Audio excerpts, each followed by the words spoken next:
Hi there, Sharon Horne-Ellstrom, but you can call me Pajama Grandma. If we haven't met yet, go ahead and put in the comments below #pajama, and then I know that it's the first time you are hearing my voice or seeing me or meeting me so that I can know that you're new. And a lot of times I like to surprise new people with something. I'm going to keep it mysterious and just say something, usually a gift or a surprise, something just for them that fits with them, because that's how we build relationships, by communicating with one another and actually talking to one another and having a conversation. And the reason I know to start a conversation with you is because you've let me know that you're new and this is the first time you're hearing or seeing me. Well, what are we here for? The Daily Scare Share, of course, because every day I am doing one thing a day that scares me from this cool book, Do One Thing a Day That Scares You. This is a little book I bought 4 years ago now and never did because I started it with a friend and we did a week or so and got sidetracked. Life got in the way. It wasn't a priority, because isn't that the truth? Everything we decide to do or commit to do, it's just a matter of setting different priorities. I love the discussion about time and how people will tell me if I'm working with them on something, oh, I didn't have time, I got busy, I didn't do it. And it's not that we don't have enough time. We all have 24 hours a day. That's all we get. That's all anyone gets. But it's always about, how am I allocating that time? How am I prioritizing what I'm going to do with that time?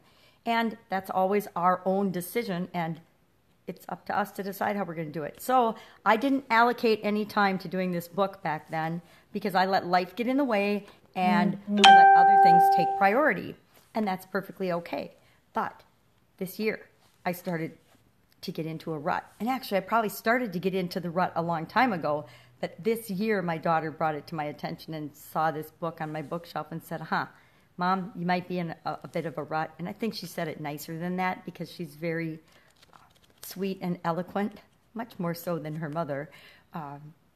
But she showed me the book and said, wow, this is a really cool book, which was really her way of saying, wow, you're in a huge rut. You should maybe do this and do something to stretch your comfort zone and get out of it.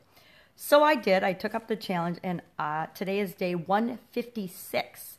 155 days I've done a little something every day to stretch my comfort zone. Some days I've done a big thing.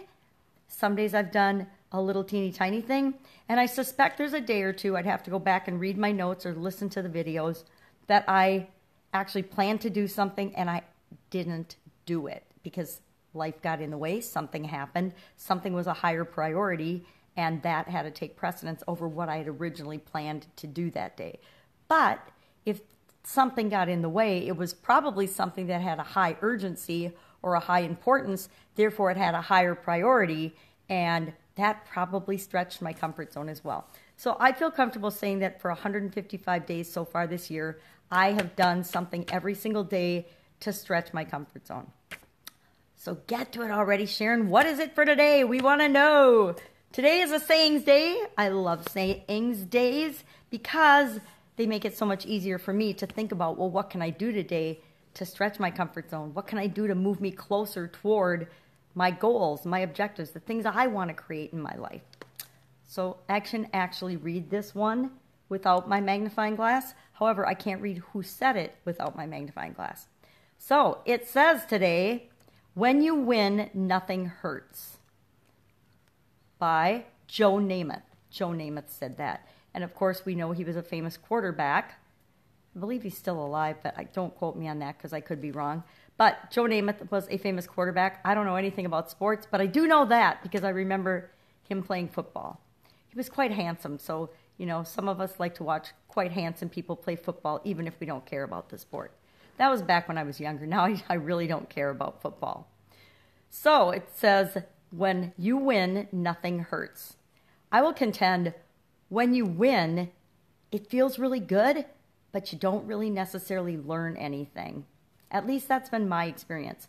When I win and I have successes, yeah, it feels good, but I've noticed that it only feels good for a really short period of time. It's something I think that I'm learning and finally realizing is that life is about the journey. It's about the experience of becoming and achieving. It's not about the actual getting the thing that you're striving for. It's not about getting the car or getting the house or having the successful business or, getting the person of your dreams to be in a romantic relationship with you. It's not about the end goal. It's about all the things that have to happen and all the things that do happen on the way.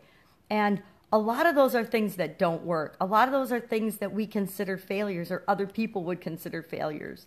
And really, you can't fail if you keep trying. You can't fail if you keep moving toward what it is that you want. So as long as you wake up another day and you're living and you're putting one foot in front of the other, you're a success.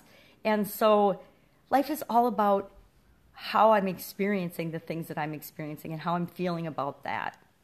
So what am I going to do? It says today and then a bunch of blank lines, of course. So what am I going to do today to understand and grow, stretch my comfort zone that has something to do with winning and then nothing hurting when I win?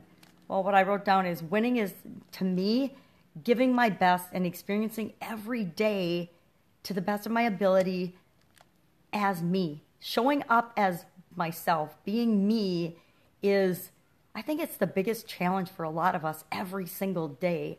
It's hard to be ourselves. It's a lot easier to go out in the world and fit in with everybody else and act normal or act like everybody else does in whatever environment we find ourselves in. And I'm guilty of that just as much as the next person. I mean, in corporate America, I wear my hair like this a lot in corporate America, believe it or not, without the sparkle and glitter, but nonetheless up all the time for decades because we were told that it was more professional to wear your long hair, because my hair is pretty long now, your long hair up and in a tight professional looking bun. I don't know why that is. I'm sure, I don't know who made that up even. Who made that up? We do things all the time to fit in because people tell us that's the way we should be. And I don't know if that's a win or not. I think that when we're not being ourselves, that's not a win. It's a win for the people around us because they don't have to be challenged to be themselves, but I don't think it's a win for us. So to me, winning is being myself and just showing up as me. It's a lot easier and it's a lot more fun than trying to be like somebody else or trying to mimic or copy or be something that we think other people think we should be that isn't really who we are. And winning to me also is giving my best. Whatever I'm doing today, I'm giving my best to the people I'm interacting with, to the conversations, to the people I'm trying to serve. To me, that's winning. So today, I'm going to make a concerted effort to give my best to everyone I talk to and everyone I interact with. And actually, giving my best is paying attention. Because I will confess, I am a wanderer. I've got ADHD, I'm sure just like my children. Although I've never been diagnosed with it because they didn't diagnose it back when I was young. I mean, I'm old, obviously, pajama grandma. So that was pre-ADHD mania, I call it, because now almost every kid they think has ADHD unless they fit in that normal little boring box, and therefore they should be medicated. Now, who do we think is perpetrating that false lie? Not even going to go there. I could go off on a tangent for an hour on that topic. So, giving my best, being myself, to me, that's winning. So, I know I'm going to win today. What can you do today to get the experience of winning, stretching your comfort zone? And actually, if you just do something today to stretch your comfort zone, that is winning. That is what it's all about. Go out, make it an awesome day, and I will, of course, see you tomorrow with another Daily Scare Share.